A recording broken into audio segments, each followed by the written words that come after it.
Ndikutotsvaga munhu mumba mese ndikushava kuti gwaketa ripi tiende kumvura kakubhowa sati kwaneki zvawakazvipakirako pakona panapa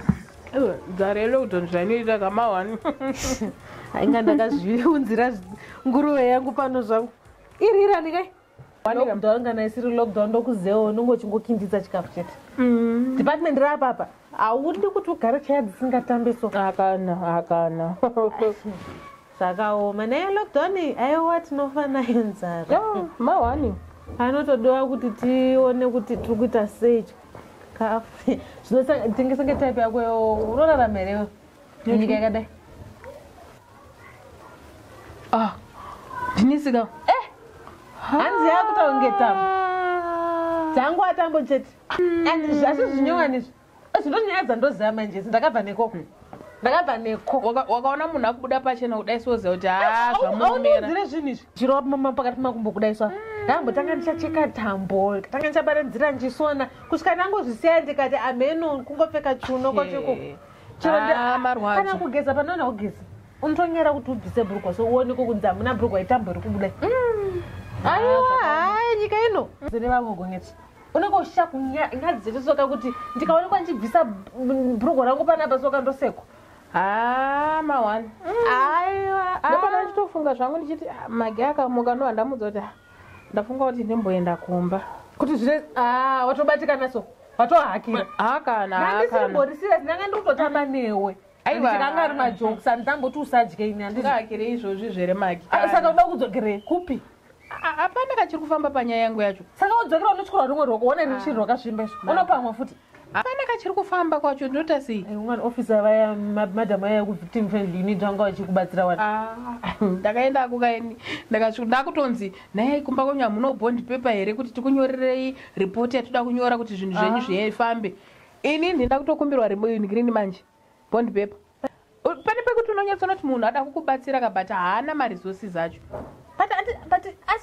nyafambiswa ndeyakukoti here saka zvinhu zvinenge zvapapa pane pesi mbicha kukoti maki kwandiri kuenda nyingonzi fedha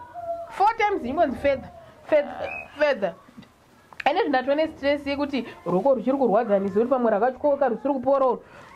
hane chikwereti futi chandikukumbira vanhu mari yebhasi pese madoendera koti ndikunokumbira mari yebhasi social services vanoti vanenge vanobatsira nyaya dzemafanzerezi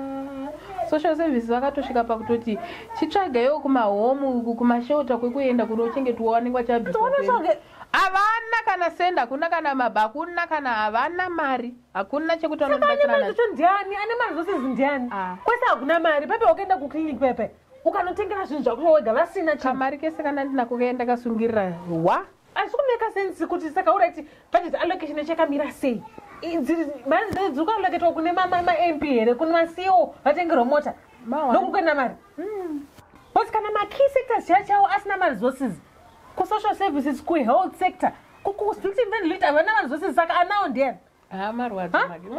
oenda kune mashefu kune maminister kuti vatengerwa mota ndo zviri most important munyika medu muno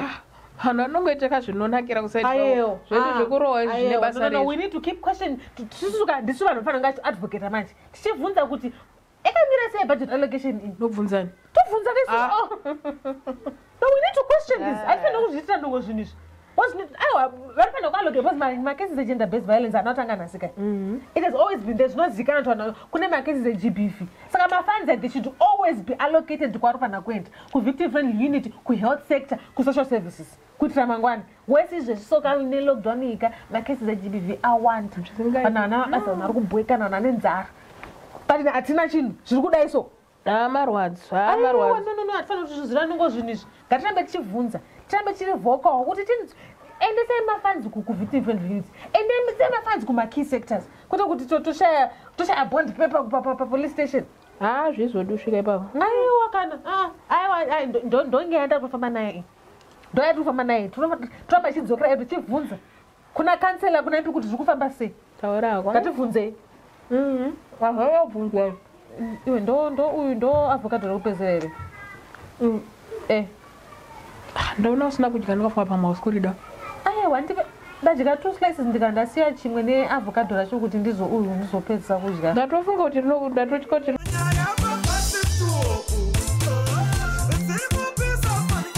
Let's